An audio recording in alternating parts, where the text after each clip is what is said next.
Hi everyone, welcome back to my channel. I hope you are all good. I have one more hydro dipping video for you using all of your tips and your advice that you gave me in the last video in your comments down below.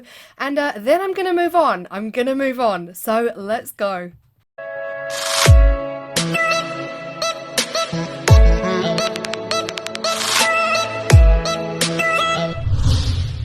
So I am just going to make a few things from scratch here. I'm using these pot silicone molds. This one here is from Moulds and Shapes. All of the others are from Amazon. I think this one was from Wish. It looked a lot bigger on the advert. I've just mixed up 200 liquid and then obviously times that by 2.5.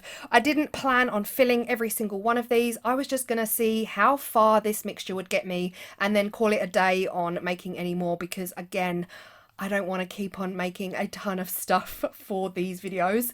The one colour I really did want to try was peach. Now, I wanted to make a black tray, but I figured actually I'm going to go with a spring-like peach colour because I think that would work really well with the blue and gold. So just to add the peach, I've made my pink and then I'm adding my yellow until I get the correct kind of peachy colour that I'm happy with. So you really want to start off with your pink base by adding your red and then just add your yellow until you're happy. And at this point I really just had enough for 3 of these miniature candle holders stroke I guess succulent holders and the Moulds and Shapes mold. The others just you know, another day. So on demold, I was so happy with this colour. Honestly, it is the most beautiful paley kind of peachy colour. Definitely a colour I've not tried before and one I definitely want to try again in the future. See if I can get it even brighter next time. But, you know, we're here to hydro dip, so you never know, it might all get covered. Voiceover Claire knows the results. So I've got the 2 whites and I've got the 2 peaches. Now, one of your questions in the chat was, can we use chalkboard paint? So this question was given to me in my live chat and I don't remember who asked it. I'm so sorry, but here I am. I'm going to test it out. I'm actually going to hold my spray paint can horizontal to the water. So a few of you also sent me the video by Artsy Pretty Plants on YouTube. She did a video where she hydro dipped her concrete planters, her cement concrete planters. So this is what she does. She holds the can horizontal over the water and sprays directly in the middle. Now, I found this really hard to do. Now, I know from watching her video from start to finish, she was actually using acrylic spray paints and they just looked different. The results looked different. The way it hit the water all looked very different to my spray paints. And I think because mine are metallic oil based, yeah, I don't know. So I ended up having to revert back to the original way of spraying because the paint stopped coming out. Now you can see here straight away, see the way I dip this and all of that has solidified. You can see it's just solidified. I knew at this point I'd left it too long to dip. And yeah, so just lessons learned here, guys. I'm sharing this all with you so that you don't go and make the same mistakes. I just left it too long, probably 30 seconds after spraying. I left it before I dipped and it was just too long. It came out on the pot. Of course, initial first view says, oh, that's actually quite pretty, but it was stringy. It wasn't adhered. It hadn't stuck. So I just washed it all off in the water and I decided to just try again. I went back to my original technique of spraying at an angle, a little bit above, but mostly at the angle that I sprayed in the original video, and I dipped straight away. I dipped immediately, but I dipped slow. And I decided to try something that I had seen on Artsy Pretty Plants, and that's to try dipping 2 different colours separately so that you're not adding both in at the same time. So on this one, I just dipped the black chalk paint. This is the black chalkboard paint and it is beautiful. It has given me the coolest, almost marble effect. And in some places, it's really almost see-through and holy. I can't explain it. I haven't got the vocab. So then I dried off the pot and I went back for a second dip on the gold in the hope that it would work. I didn't do an amazing job. However, oh my gosh, you were right. Whoever said this in the live chat, black and gold together is an amazing combination. I've always loved it. I've done videos on black and gold on my channel. And look at this. The black and the gold together are definitely a win-win combination. So chalk paint works. So that was the first suggestion. Again, can't remember who asked me, but yeah, it definitely works. I'm loving it. I think they also act very differently in the water because one is obviously oil-based metallic and the other one is chalk paint. I don't know the difference in the science of the makeup of them, but they act differently in the water.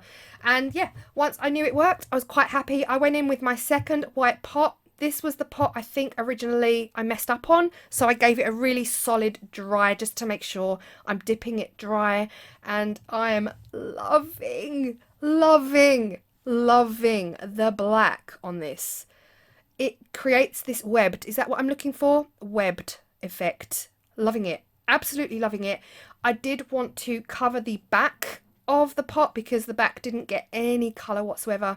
So again, going back in, this is my two-handed John Wayne technique where I'm just like spray,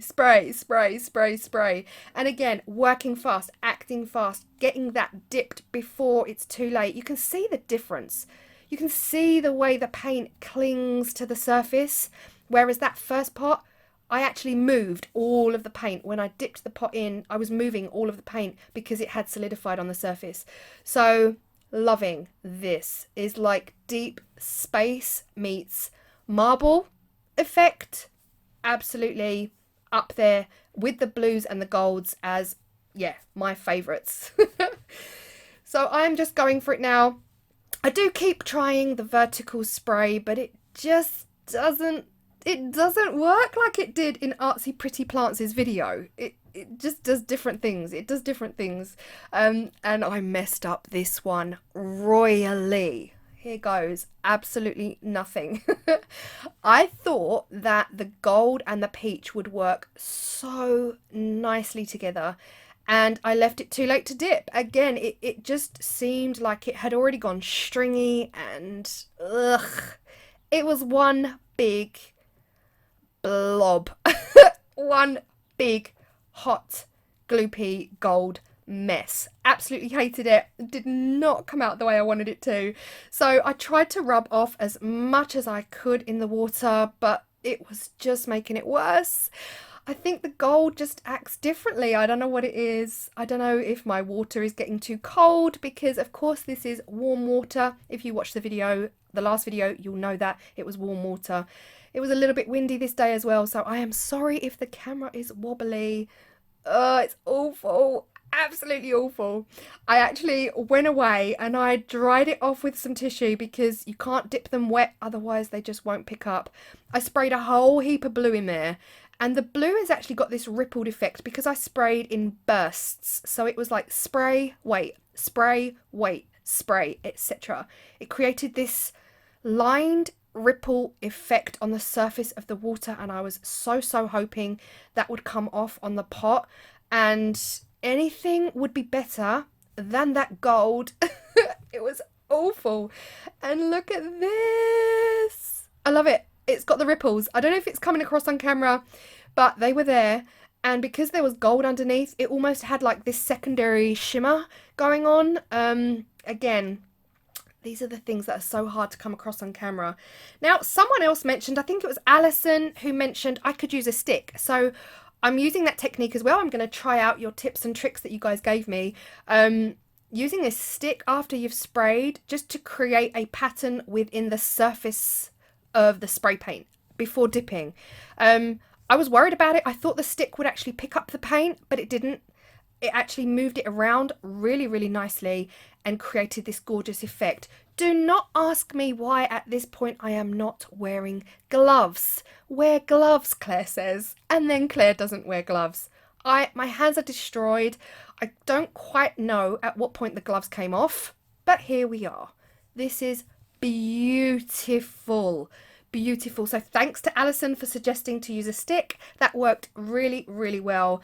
I'm back with the old John Wayne because this tray I actually created in my last video, on Monday night's video. You would have seen this tray. Really did not like the end result. It started off as a disaster. I tried to cover it up and my heart was not feeling it, guys. I have to try one more time. This is third time lucky for this tray. This is the third dip that this tray has had.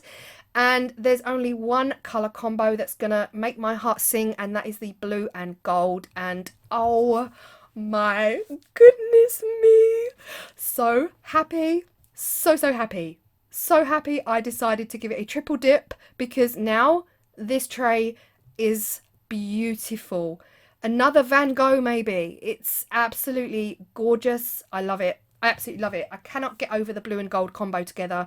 And this one here, Stacey, I know you said you loved this combination of the pink and gold. My heart is not fulfilled. I have to go back. I have to dip it again. This is the second dip that this tea light holder has had. This tea light holder, by the way, is my own. I turned it on the lathe and then I made a silicone mould of it. Never filmed it. Don't know why. Might have to do that. But the black and gold, win-win. Chalk paint worked. Absolutely banging. Absolutely banging. Don't know how many times I can say absolutely in a sentence, but I am loving the way it gave me this almost mesh lacy. It was like a lace mesh vibe. Don't have the vocabulary, but you know what I mean. It was so pretty. So glad I triple dipped this one, saved it. And the pot, oh my gosh. All right, we have some drips in areas, but honestly, so happy I double dipped that pot because the blue saved it. This one here, where I used the stick to move it around on the surface, also came out super pretty. And of course my tea light holder was the last thing to be dipped, so that was too wet to pick up to film. And really loving the blue and gold. I just can't get over the blue and gold combo. It's everything space. It's everything planet related. Outer space, Deep Space Nine. What I did with these two pots, because they were black and gold, but the inside was still really white and a little bit messy from overspill, I sprayed the insides with the black chalk paint, and oh my gosh, has it not tied it together. This is the pot I did originally. Now, you wouldn't have seen this in video 1. This was my tester. This was a plain pink flower pot that did not fill me with joy, and I did this in my tester. And what happened was it only kind of picked up half the paint. Half the paint was at the front. So today I just covered the whole thing in spray paint. And is it up there as one of my favourite creations? Yes. Am I now going to move on to spray paint art? No. No, I'm not. But I'm glad I spray painted the rest of it, because it just didn't work with the pink. It just needed an overall coverage of this spray paint, and here you see a close-up. So the bit you're seeing right now on that pot was the Hydro Dip, and the rest was pink, so I had to go in with the spray paint and cover the rest of it because I just couldn't sleep at night. Couldn't sleep. I'm so dramatic. Yeah, I've loved this again. I've really loved this. This is like escapism at its finest. No two results are the same. I hope you found these tips and tricks helpful. Using the stick worked, using the chalk paint worked. We've also had questions on sealing. I did not seal any of these items before I dipped them. So that is also in response to somebody else. I cannot remember. Kim, I think, asked if I'd sealed them already. No, I hadn't sealed them already. So you can just dip straight away. The spray paint really is acting as a sealer, because truth be told, I've tried to scratch this off with my nails and I cannot get it off. The only downside is that, you know, if you're using a hot cup of tea on it, it will kind of lift the coaster up. So for pots and tea light holders and things like that, it's perfectly usable and doable. I wouldn't worry about using it on coasters. To be honest, I would just go with trinket trays, decorative trinket trays, plants, pots, holders, tea light holders and that sort of thing. But yeah, really love it. Absolutely love it. Thank you all so much for sending me the video by Artsy Pretty Plants, and thank you all so much for your tips and your tricks, and I've put them into use. Any other questions, pop them in the comment section down below. And yeah, I am done with hydro dipping. This has been a fun 2-video part learning lesson enjoyment thing, and I'm gonna move on to these molds that Molds and Shapes have sent me, because they are staring at me. These teacups need to be made, and yeah, hope you've loved it as much as I have loved doing it and filming it, and I hope you found it helpful. Do not forget that whole subscribe button. It's free. Hit that like button, hit the thumbs up, and I appreciate you all, and I will see you all on Saturday for my next video. Bye!